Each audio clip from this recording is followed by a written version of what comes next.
वालेकुम dear students, कैसे हैं आप लोग। होपफुली सारे ठीक होंगे और लॉकडाउन अच्छे से एंजॉय कर रहे होंगे, क्योंकि आप लोग तो चाहते ही यही हैं छुट्टियां हों और आप लोग फुल मौज मस्ती करें। तो आज हमने जो टॉपिक स्टडी करना है उसका नाम है application of thermal expansion and contraction. तो सबसे पहली जो चीज़ हम स्टडी करेंगे यहाँ पे वो है fixing a metal tyre into wheel, कि कैसे आप जो है एक मेटल टायर को व्हील के ऊपर फिक्स करते हैं।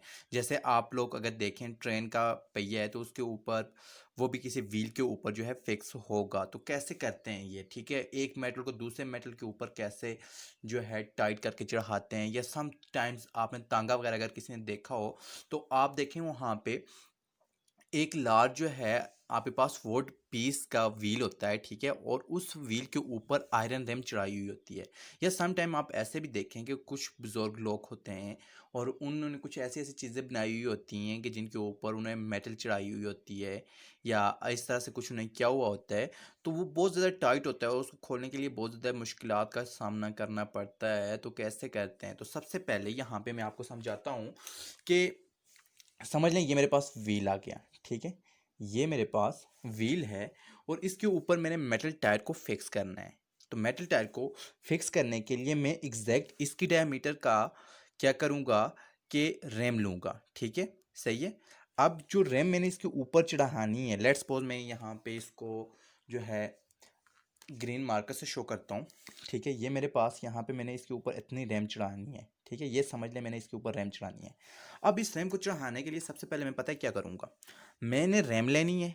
कितनी रैम लेनी है, इस व्हील के साइज़ के मुताबिक कितनी होनी चाहिए।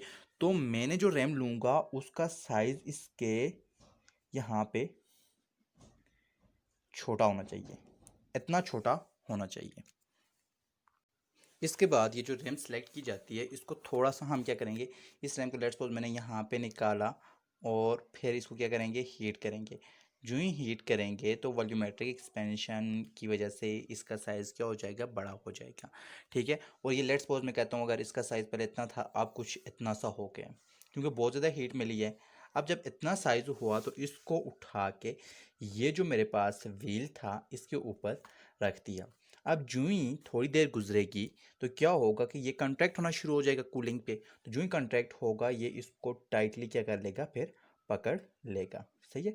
और फिर कुछ ऐसी सिचुएशन बन जाएगी, ठीक है, इसको टाइटली और इस तरह से ये इसके ऊपर आ जाएगा। और फिर आप पूरी कोशिश करके भी इसको यहाँ से रिमूव नहीं कर सकेंगे जब तक आप इसको टेम्परेचर नहीं देते। ये टेम्परेचर ऑलमोस्ट आप 200 डिग्री सेंटीग्रेड 300 डिग्री सेंटीग्रेड तक देते हैं, तब जाके इतना ज़्यादा एक्सपेंड होता है। अदरवाइज कम टेम्परेचर के ऊपर एक्सपैंड नहीं हो सकता। यही वजह है कि अगर कम टेम्परेचर के ऊपर ये इतना ज़्यादा एक्सपैंड होता तो डेली लाइफ में आपके पास जितने भी व्हील थे उनके ऊपर पे जो मेटल लगी हुई होती है वो तो उतर जानी थी ना, क्योंकि हमारा टेम्परेचर 40-50 डिग्री सेंटीग्रेड होता है। लिहाजा ये बात याद रखनी है कि 40-50 पे ये आपके पास इतना ज़्यादा एक्सपैंड जो है नहीं होगा, जब आपने इसको बहुत ज़्यादा एक्सपैंड करने के लिए 300 to 400 डिग्री सेंटीग्रेड टेम्परेचर देना पड़ता है। नेक्स्ट जो टॉपिक है इसका हमारे साथ वो है रिवीटिंग। अब जो नेक्स्ट टॉपिक है वो है रिवीटिंग। तो रिवीटिंग में हमारे पास थर्मल एक्सपेंशन जो है वो हमारे पास रिवीटिंग में हेल्प करती है। बेसिकली रिवीटिंग में का मतलब ये है कि आप जो है कोई मेख वगैरह लगाते हैं दो स्टील प्लेट के दरमियान, ठीक है। तो आपने करना है क्या है कि सबसे पहले दो प्लेट्स लेनी है, ठीक है, एक प्लेट्स ये ले ली, ठीक है, ये ले ली, और दूसरी प्लेट्स ये ले ली, ठीक है। इन दोनों को एक ऊपर नीचे रख दिया। लेट्स सपोज मैं समझ लेता हूँ ये नीचे वाली प्लेट कुछ इस तरह से इसकी कंस्ट्रक्शन आ रही है। इसके बाद आपने क्या किया कि ये जो नीचे वाली प्लेट है, ठीक है, इसके अंदर आपने क्या कर दिया, ड्रिल कर दी। ड्रिल करने के बाद ये आगे पास आ गया, ठीक है, ड्रिल किया और ये आपके पास बन गया, और ये ऊपर वाली प्लेट आपके पास आ रही है। अब आपने क्या किया कि एक कील ली, ठीक है। बेसिकली आपके पास रिवेटिंग का मतलब ये है कि आप कील लगाना या मेख लगाना। तो आपके पास ये जो कील लिया आपने पहले इसको रेड हॉट किया है। रेड हॉट मतलब आपने इसको बहुत ज़्यादा हीट दी है।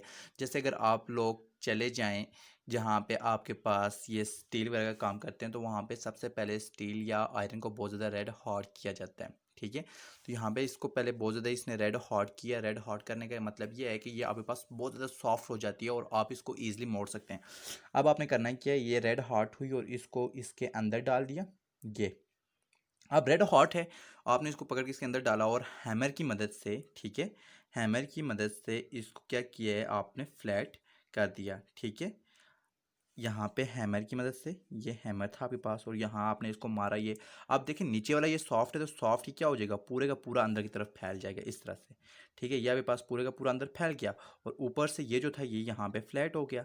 अब जो ही यहाँ पे फ्लैट हो गया, अंदर फैल गया, तो जो ही ये ठंडा होगा तो ठंडा होने के बाद ये क्या हो जाएगा, कॉन्ट्रैक्ट हो जाएगा। जो ही ये कॉन्ट्रैक्ट होगा ये दोनों प्लेट्स को आपस में क्या कर लेगा, स्ट्रांगली बाइंड कर लेगा। तो इस तरह के प्रोसेस को आप ये कहते हैं, रिवेटिंग कहते हैं। नेक्स्ट लेक्चर के साथ इंशाल्लाह जल्द मुलाकात होगी। अल्लाह हाफिज़।